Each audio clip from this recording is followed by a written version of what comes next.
देवभूमि Jharkhand news से मैं दिलीप सिन्हा। हमारे साथ हैं डॉक्टर देशराज मीना साहब, जो राजस्थान के अलवर से आए हैं और रंगमंच की दुनिया के, नाटक और थिएटर की दुनिया के एक बहुत बड़ा नाम है देश का। और रंगमंच के सिलसिले में इनका धनबाद आगमन हुआ तो हम लोगों ने सर के साथ संपर्क करके आज उनका एक इंटरव्यू हम लोग यहाँ पर लेने के लिए पहुँचे हैं, ताकि धनबाद के और झारखंड के जो जुड़े हुए लोग हैं वो सर के अनुभवों से फ़ायदा उठा सके। तो सबसे पहले मैं सर का देवभूमि झारखंड न्यूज़ के इस कार्यक्रम में स्वागत करता हूँ। बहुत बहुत धन्यवाद सर, आप ये बताएं कि थिएटर और नाटक की जो दुनिया है उसमें झारखंड के युवाओं के लिए क्या संभावना है, कैसे वो इसमें आगे बढ़ सकते हैं, यहाँ के बेटे बेटियाँ, इस पे ज़रा सा आप। बिल्कुल दिलीप जी, हर प्रदेश में, यानी कि झारखंड नहीं, हर प्रदेश की अगर बात करें उसमें झारखंड की अगर आप पूछ रहे हैं तो हर युवाओं में, यानी कि युवती और युवा जो भी हैं, वो लोग सब नाटक के माध्यम से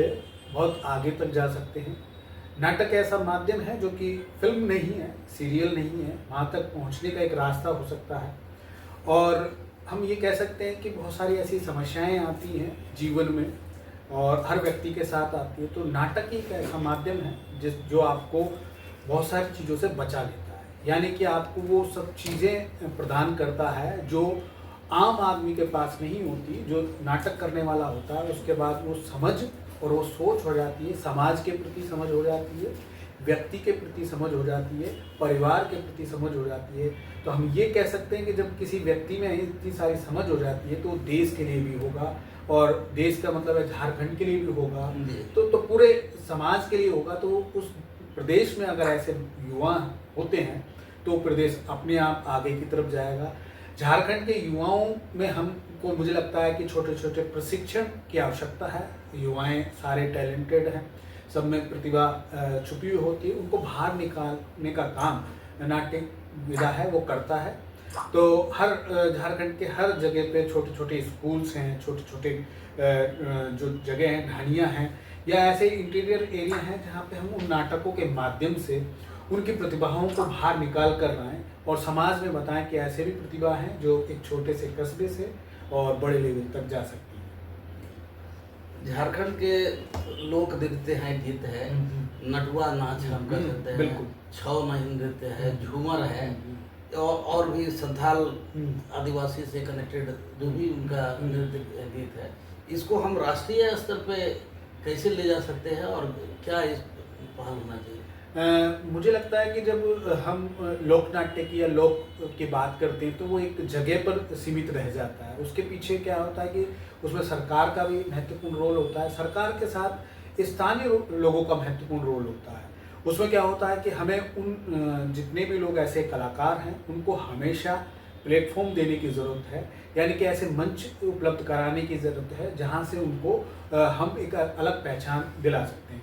और उसके लिए मुझे लगता है कि समाज में ऐसे बहुत सारे जो व्यक्ति हैं वो चाहते हैं कि ऐसे लोक कलाओं को बचाया जाए, ऐसे नृत्यों को बचाया जाए, संगीत को बचाया जाए। तो उन्हीं का उपयोग हम नाटक में कर सकते हैं, नाटक के माध्यम से कर सकते हैं, फिल्मों में कर सकते हैं, सीरियल्स में कर सकते हैं। अगर जब किसी भी प्रदेश का लोक नाट्य अगर किसी फिल्म में दिखाया जाता है तो उस प्रदेश की पहचान एक अलग तरीके से हो जाती है। तो मुझे लगता है कि स्थानीय लोगों को भी इस चीज़ के लिए जागरूक करने की ज़रूरत है कि भाई हमारे यहाँ एक ऐसी कला मौजूद है जिसको नेशनल लेवल पे, इंटरनेशनल लेवल पे ले जाया जा सकता है। ऐसे बहुत सारे फेस्टिवल्स होते हैं लोक नाट्यों के जो कि इंडिया से बाहर भी होते हैं, इंडिया में भी होते हैं। वहाँ सरकार को और स्थानीय लोगों को वहाँ प्रेजेंटेशन करने की ज़रूरत है, जिससे झारखंड के लोक नाट्य को या ऐसे संगीत को वहाँ एक अलग पहचान मिले और हर साल उनको ऐसा मौका मिलता रहे तो कम से कम जीवित रहेगी और आने वाली पीढ़ी उसको समझेगी, जिससे आगे की तरफ वो संगीत और लोक नाट्य चला जाए। इसको आगे बढ़ाने में राज्य सरकार की क्या भूमिका हो सकती है और झारखंड सरकार से आप क्या उम्मीद रखते हैं? झारखंड सरकार, मुझे लगता है कि हर प्रदेश के एक कला एवं संस्कृति मंत्रालय होता है, तो उसमें लोक नाट्य या संगीत या किसी भी कला के प्रति एक नई सोच होती है कि हम उन ऐसे कलाकारों को मौका दें जो अपने आप में लुप्त हो रही है। यानी कि लुप्त का मतलब है वो एक स्थान के में रह गई है, उसको प्रदेश में कहीं पहचान नहीं मिल रही है। तो सरकार का ये रोल बनता है कि ऐसे जो कला है जो लुप्त हो प्राय हो रही है, उन कलाकारों को ऐसे मंच प्रदान करे और सरकार उनको जीवन यापन करने के लिए कोई ऐसा स्कॉलरशिप या ऐसी कोई मानदेय दिया जाए जिससे वो लगातार उस काम को कर सकें। मुझे लगता है सरकार ऐसी पॉलिसी होगी भी, लेकिन उन कलाकारों को ऐसी जानकारी नहीं है जो उन चीज़ों का फ़ायदा उठा सके। तो मुझे लगता है कि समाचार के जो लोग हैं या मीडिया से जो लोग जुड़े हुए हैं, उन लोगों को उनकी कड़ी बनने की ज़रूरत है। यानी सरकार और ऐसे कलाकारों की कड़ी बनने की ज़रूरत है, उनको सूचना देने की ज़रूरत है कि आप इस तरह के कार्यक्रम करिए या इस तरह की पॉलिसी करिए कि वो लोक नाट्य तक या जो लोग स्थानीय कार्यक्रम कर रहे हैं या स्थान के कलाकार हैं, उनको उनका फ़ायदा मिले। क्योंकि जब कल्चर मिनिस्ट्री बनती है तो ऐसा नहीं कि केवल एक चीज़ के लिए बनती है, वो पूरे समाज के लिए बनती है और बहुत सारी कलाओं के लिए बनती है। उसी कलाओं में कहा जाए कि लोक नाट्य है या संगीत है, नृत्य है, और वो पेंटिंग्स जो कहीं न कहीं छुपी रह जाती हैं, उन सब के लिए कला एवं संस्कृति मंत्रालय बना है। तो उनके लिए हमें प्रयास करने की ज़रूरत है और मीडिया को प्रयास करने की ज़रूरत है। मीडिया और कल्चर मिनिस्ट्री का एक तरीके से पुल बनाने की ज़रूरत है, जिससे दोनों तरह के फायदे हों और मिनिस्ट्री आगे काम कर सके। ये जो स्टेज से जुड़े कलाकार हैं, वो बहुत हम लोग देखते हैं समाज में कि बदहाली की स्थिति में है, मतलब कोई उनका करियर नहीं दिख